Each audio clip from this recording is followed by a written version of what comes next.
말씀의 오솔길 9번째입니다. 삼복더위가 한참 기승을 부리고 있습니다.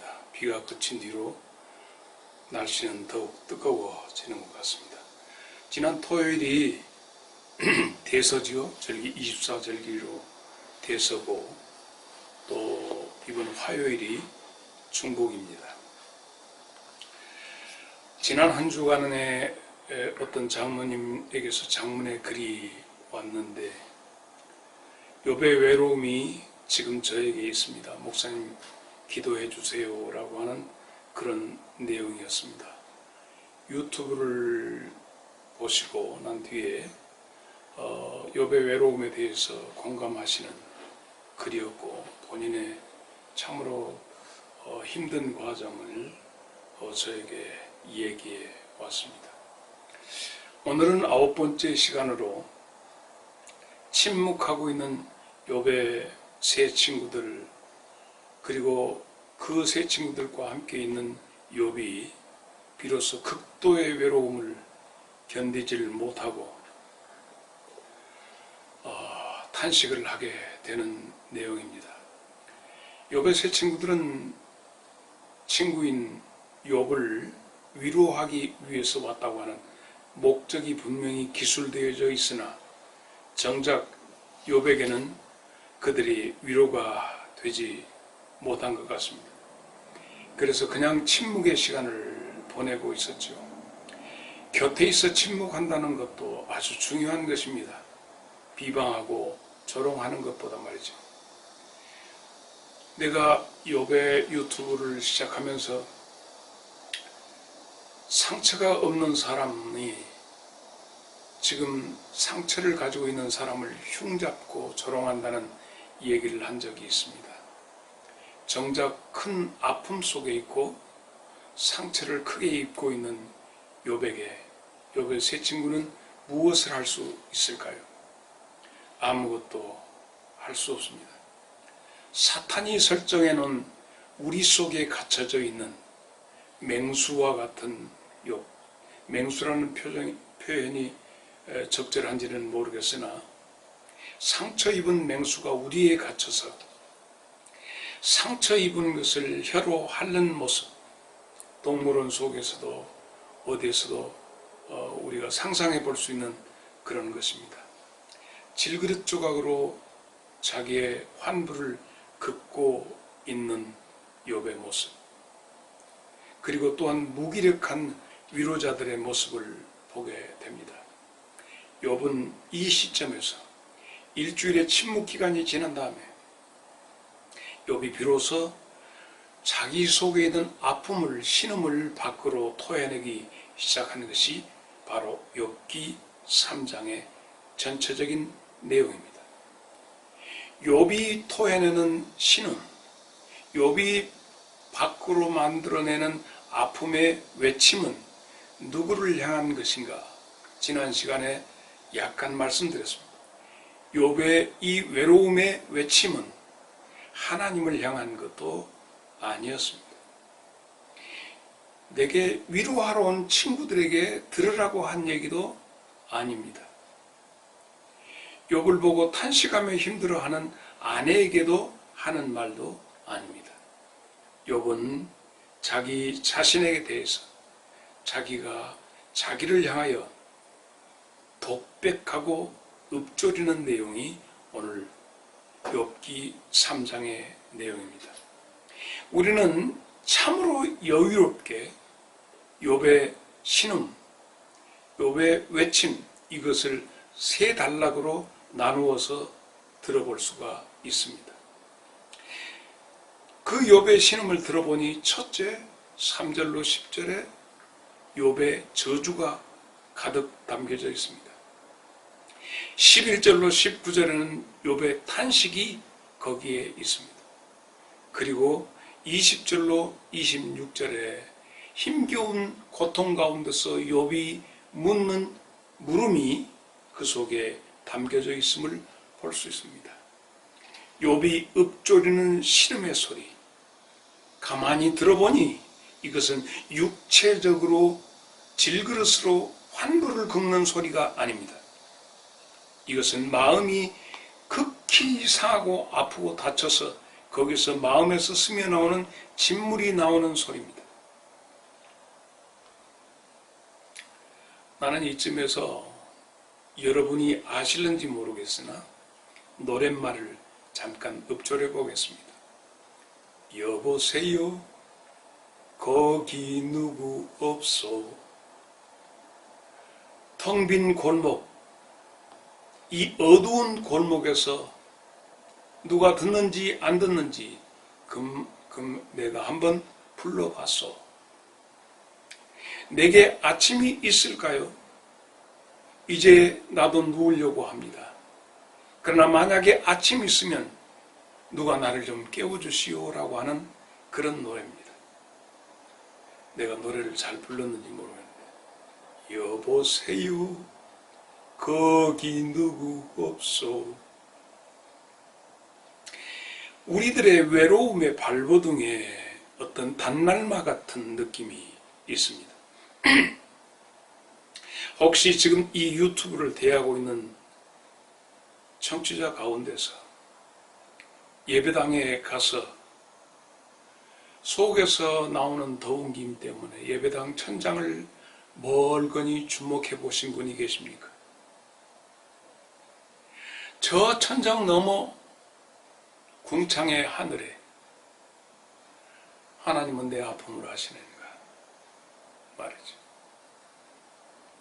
고개를 숙여서 의자를 붙잡고 땅바닥을 주목해서 바라보는 심정을 아십니까? 강단을 멀거니 쳐다보다가 외면하고 눈물이 나오는 그 찢어지는 마음, 울고 또 우는 그 마음 아십니까? 이 외로움을 말입니다. 나는 그 누군가의 그런 몸부림을 보면서 문득 생각나는 성경 구절이 있습니다. 요한복음 20장 15절 말이죠. 한 여자가 울고 또 웁니다. 천사들이 와서 그에게 얘기해도 그녀의 눈물이 멈추지 아니했던 예수님의 빈 무덤을 찾았던 막달라 마리아의 그 울음이 왜 이 순간에 내가 생각이 나는지 모르겠습니다. 이 고요한 오솔길에, 말씀의 오솔길에서 나는 여러분과 함께 세미한 음성을 듣기를 원합니다. 신기척을 느꼈으면 합니다. 여러분, 이 힘든 마음의 고통을 그 누구도 함께 할 수 있는 외로움에서 나오는 고통을 읊조리면서 자기의 과거로 회귀해 가는 것을 봅니다. 지독한 외로움이 그를 짓누를 때 그는 과거로 회귀하기 시작했습니다.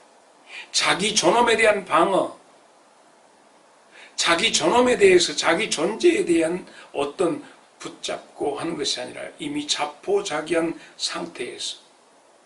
그런데도 특이한 것이 하나 있어요. 자기를 정말 내려놓고 싶지만 스스로 자기를 자해하지 않았다고 하는 사실입니다. 죽음을 스스로 결정하려 들지 않은 그런 모습은 욥에게서 특이합니다. 우리는 많은 사람들이 자기 자신의 감당할 수 없는 외로움과 고독, 절규하다가 스스로 극단적인 선택을 하는 것을 보는데 욥은 그러하지 아니했습니다. 그리고 욥은 저주하기 시작합니다. 사탄의 바람대로 하나님을 저주하거나 욥의 아내가 욥에게 극단적인 선택을 하라고 얘기했던 그 바람대로 하나님을 저주하고 죽어버리는 극단적인 선택의 자리도 가지 아니했습니다. 자기의 출발점에 대해서 왜 내가 태어났던가, 그때 내가 시작하지 않았더라면 이 오늘의 고통을 내가 감내하지 않을 것인데, 그는 위험 수위를 오락가락하면서도 그 마음의 아픔을 그 선상에서 하면서도 그 누구를 저주하거나 하지 않고 자기 자신을 이렇게 바라보면서 얘기하는 부분입니다. 그러면 이 부분에 욥만 그렇게 생각을 하고 있었느냐? 그러지 않습니다. 지난 시간에도 얘기했지만 예레미야는 당시의 총 제사장의 감독에 해당되는 바스훌이라고 하는 사람이 욥을 많은 사람들 앞에서 모욕하고 그에게 굴욕감을 주었고, 그래서 많은 대중들 앞에서 선지자인 예레미야를 모욕을 주는데 그를 심히 때리고, 우리가 아는 춘향이가 썼던 목에 이렇게 중조인들이 썼던 칼이라고 그러죠. 나무로 목에 해서 지금 같으면 수갑 같은 것을 이렇게 채워서 거기에서 부끄럽게 한 다음에 그를 석방하죠. 우리들에게는 유형 재산이 있습니다. 눈에 보이는 재산들이요. 그가 모았고 내가 비축해놨던 것. 그런데 또한 아주 중요한 가치 가운데 무형 재산이 있습니다. 보이지 않는 것입니다.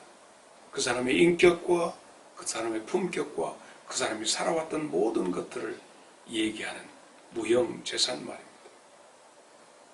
그런데 이 예레미야에 대해서 바스훌이 예레미야에 대해서 행했던 모든 것은 예레미야가 그동안의 민족들 앞에서 보여줬던 그 아름다운 모든 가치를 일거에 말살해 버렸습니다.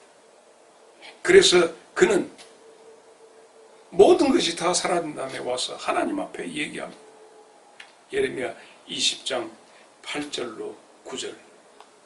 왜 나로 하여금 당신의 말씀을 증거하는 자로 삼아가지고 치욕과 모욕의 대상이 되고 나를 이렇게 부끄럽게 했습니까?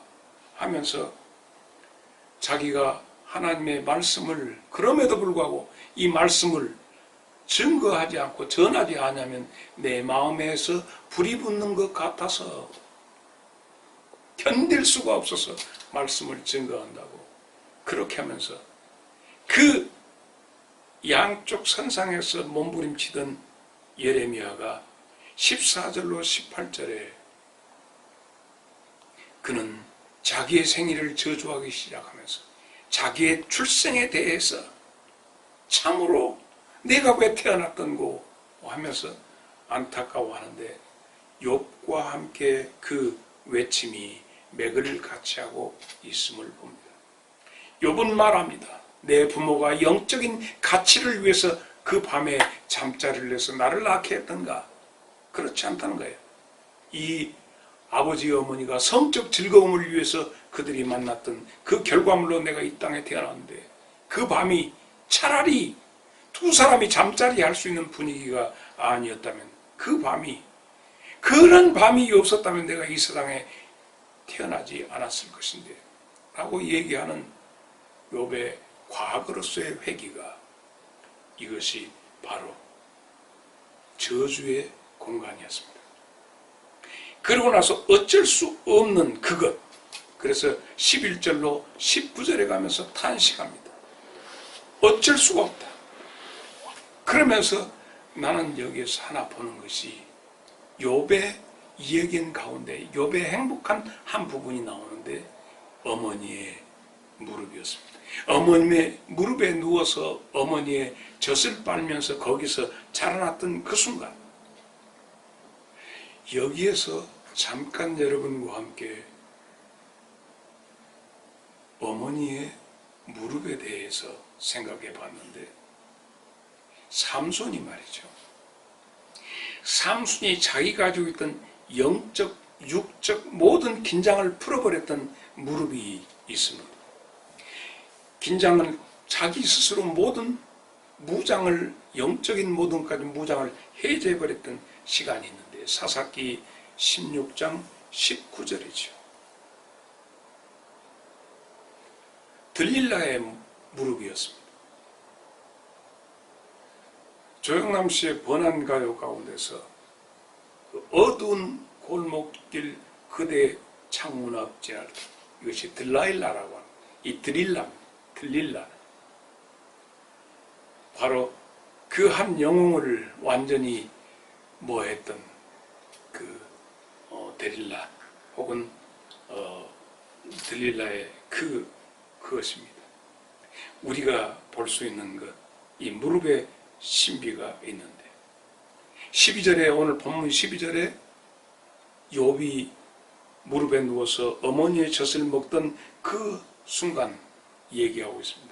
우리의 탄식 가운데, 외로운 탄식 가운데 무릎은 우리에게 피할 수 있는 어떤 쉼의 자리로 생각하기 쉬운데, 나는 여러분과 함께 생각하고 싶은 것, 오늘 욥의 탄식은 나는 쉼이 없다, 나는 쉴 곳이 없다 탄식하고 있습니다.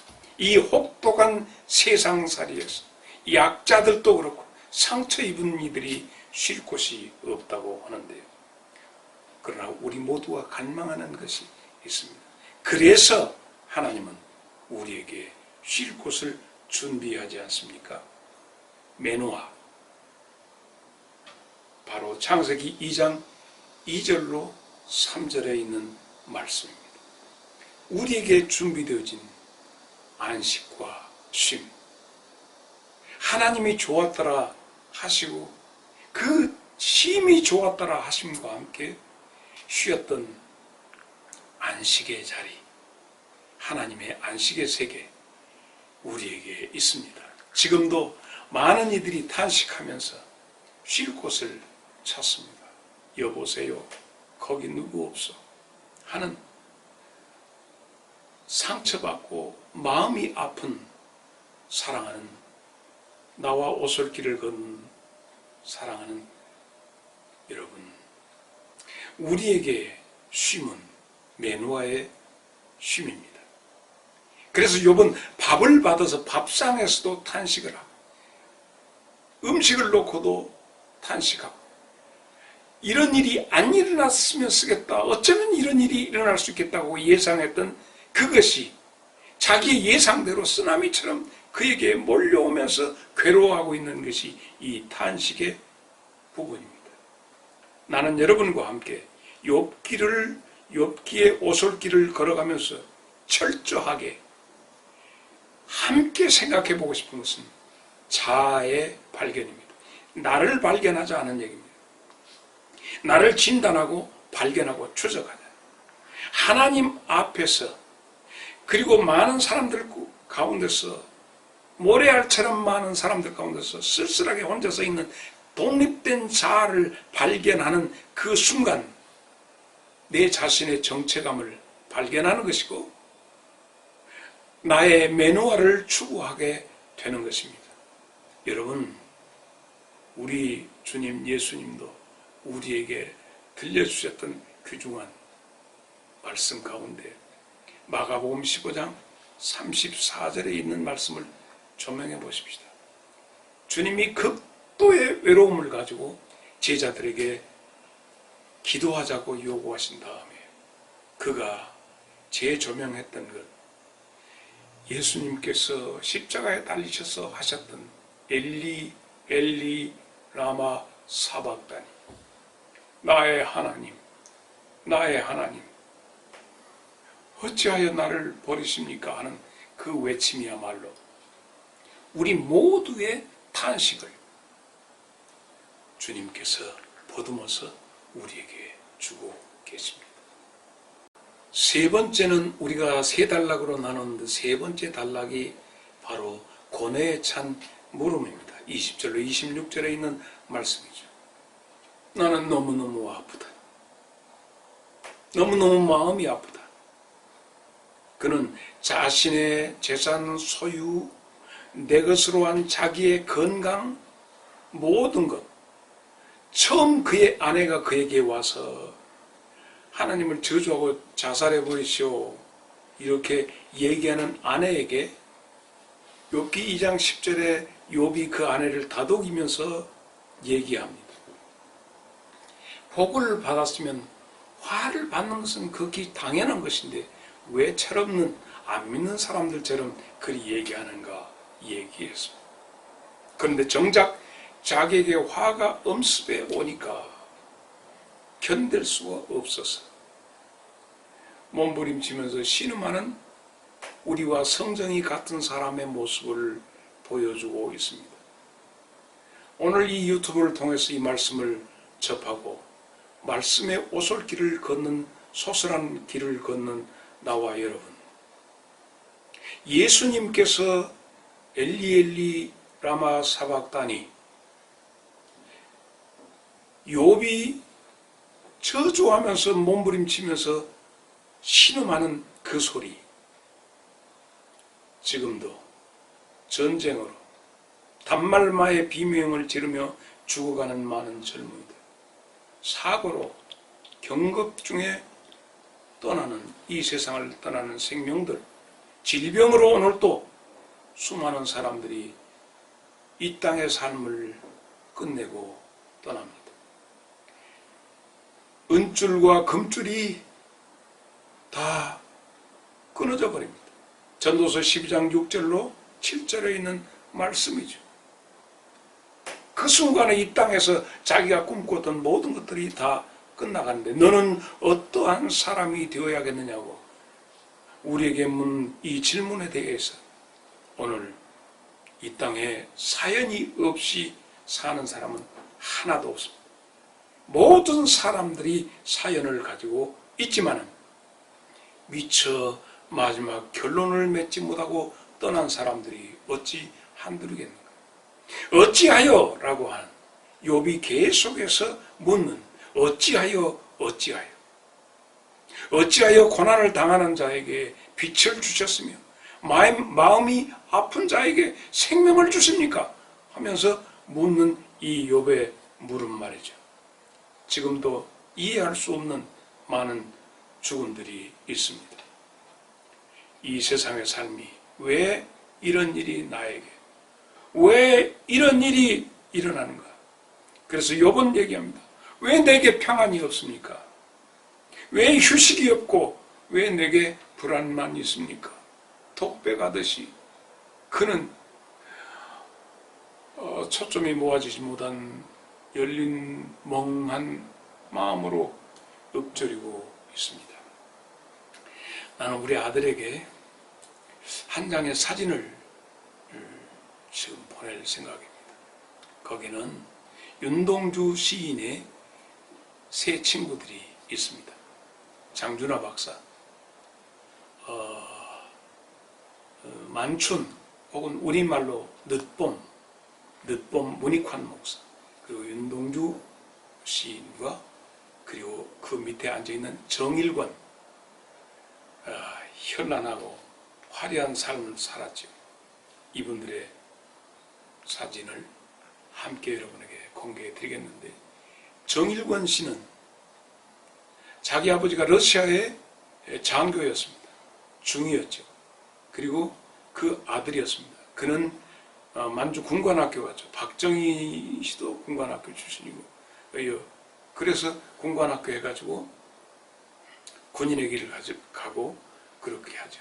장준하 박사 목사님의 아들이었는데 그가 하다가 민주화 운동하다가 의문사를 했죠. 문익환 목사님은 철저하게 백성들 편에 서서 성서학자였으면서 계속해서 민주화를 했고 20대 때 이 세상을 떠났는데 일본군의 잔악한 그 생체 실험 대상으로 요절을 한 윤동주 시인이 있습니다. 왜 내가 이 말을 하냐고요? 오늘은 윤동주 시인에 관한 얘기를 조금 하려고 합니다. 자연과학자들이 식물과 동물의 세계를 전부 관찰한 다음에 그들의 현상을 이렇게 얘기했습니다. 동물과 식물에게는 모두 똑같이 정향성이 있다. 정할 정자, 향할 향자, 품성자, 정향성이 있다. 동물과 식물에게 공통 분모가 있는데 정향성이다. 그런데 동물에게는 주성이 있다. 달려가는 성질이 있다. 어떤 자극에 의해서, 정향성이란 어떤 자극에 의해서 반응하고 행동하는 동물의 행동과 반응하는 식물의 반응을 정향성이라고 하는데, 동물은 그 자극이 있으면 달려가고 식물은 굴성이라고 해서 그쪽으로 이렇게 굽어진다, 이런 말을 했습니다. 그래서 주성이라고 하는 것은 달려간다. 그죠? 불을 켜놓으면 나방들이 불을 보고 달려드는 거. 이렇게 하고, 식물은 우리가 아는 것처럼 해를 보고 해바라기가 향하는 것처럼 모든 식물의 줄기는 향일성이라고 해서 아파트 내에서 키우는 식물들의 줄기가 전부 빛을 향해서 가는 것을 봅니다. 혹은 뿌리는 향습성이라고 해서 물기 있는 쪽으로 뿌리를 뻗어가는 것이죠. 이것을 쏠림, 굴성이라고 얘기합니다. 내가 오늘 윤동주 씨를 얘기하는 가운데서 이 말을 하는 것은 특별한 한 사람을 소개하려고 해서 그렇습니다. 6.25 때 동남동의로 태어났습니다. 1951년에 태어난 사람이죠. 자기 아버지는 종군 사진사로 전쟁에 임했다가 전사해가지고 참으로 어렵게 가정 생활을 하다가 그는 뛰어난 재능이 많이 있었습니다. 그래서 대학을 진학할 때 미대를 갈 것이냐 아니면 국문학을 할 것이냐 하다가 국문학 쪽으로 하는데 연세대학교 입학을 수석으로 하게 되고 졸업도 수석으로 한 훌륭한 천재였습니다. 이 사람이 국문학을 전공하면서 윤동주의 문학의 세계에 대해서 체계적으로 논문을 써가지고 박사학위가 되고 자기 모교에서 교수로 임하게 됩니다. 그래서 이 사람이 윤동주의 문학 세계를 가지고 공부를 했는데, 그는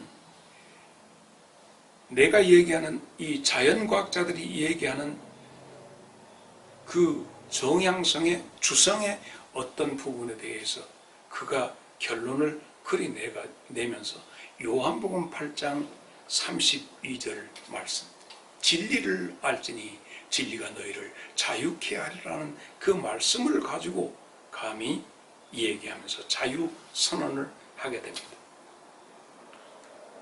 그것이 사회의 센세이션을 일으켰던 즐거운 사람, 혹은 나는 야한 여자가 좋다 등등으로 해가지고 교수직에서 쫓겨나기도 하고 풍기문란죄로 감옥에 들어가기도 하고 이렇게 하면서 합니다.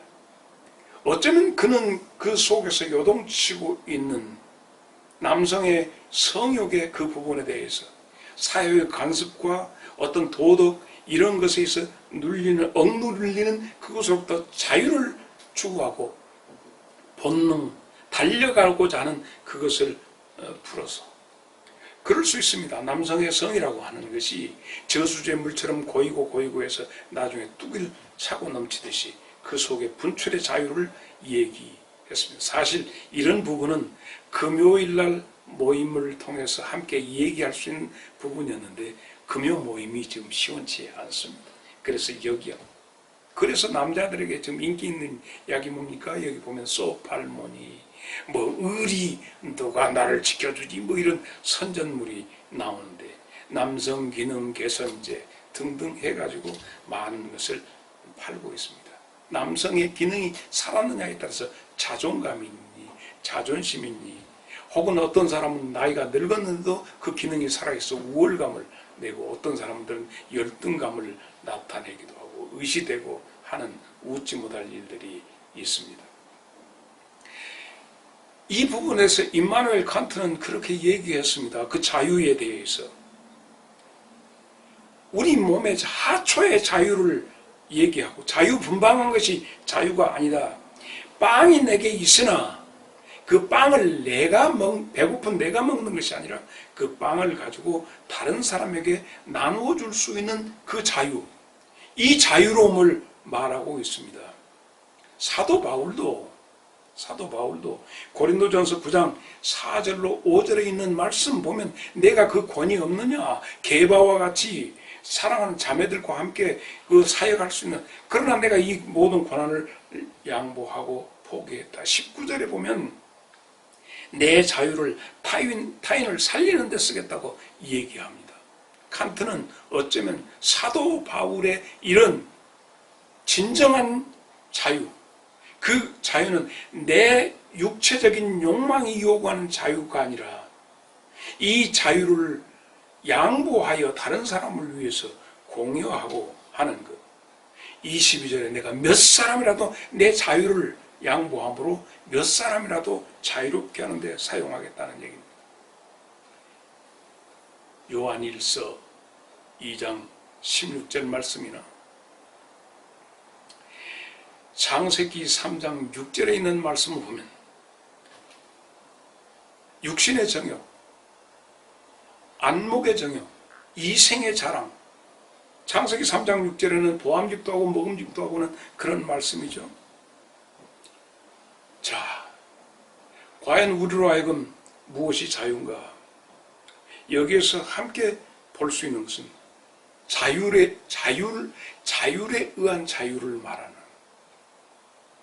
사도 바울이 양보했다. 나는 결혼하지 않는 것이 좋게 생각한다. 견딜 수 없으면 가라. 많은 주의 말씀은 아니지만 내 생각을 얘기했던 성경의 말씀도 있습니다. 결국 이 정말 안타까운 사나이는 1951년에 이 세상 태어나서 2017년 9월에 자살해요. 그 정도면 66세에 했는데, 어떻게 보면 모든 소위 말해서 아무리 발버둥 치고 무슨 약을 먹어도 안 되는 그때쯤 속에서 자유를 외쳤던 그 자유로움이 고갈됨으로 인해서 살아야 할 의미를 잃고 생을 마감했습니다. 나는 오늘 여러분과 함께 말씀의 오솔길을 걸으면서 어떤 목회자는 또 어떤 중직자는 물질에 자기를 통제하지 못하고 물질에 쏠려버려요. 정욕에 여러 가지 것으로 쏠려가는 것을 봅니다. 무엇이 자유인가? 나는 여러분과 함께 그 자유를 추구하고 싶습니다. 내가 소개해드렸던 장준하 선생, 문익환, 윤동주, 정일권, 이 네 분의 삶을, 서 있는 세 사람과 앉아 있는 한 사람의 삶을 생각해 봅니다. 장준하 선생이 바라보는, 문익환 목사가 바라보는, 윤동주 시인이 바라보는, 그리고 추구했던 세상과 정일권 씨가 추구했던, 그들이 추구했던 것이 무엇일까? 우리로 하여금 생각하게 합니다. 말씀의 오솔길에 오늘은 금요 시간에 같이 나누려고 하는 부분을 살짝 소개했을 뿐입니다. 정향성, 우리는 주바라기입니다. 외롭습니까? 슬플 때 주님의 얼굴을 보라. 오늘의 말씀 여기까지 나눕니다. 여러분, 다음 주에 여러분과 함께 만나기를 소망합니다. 감사합니다.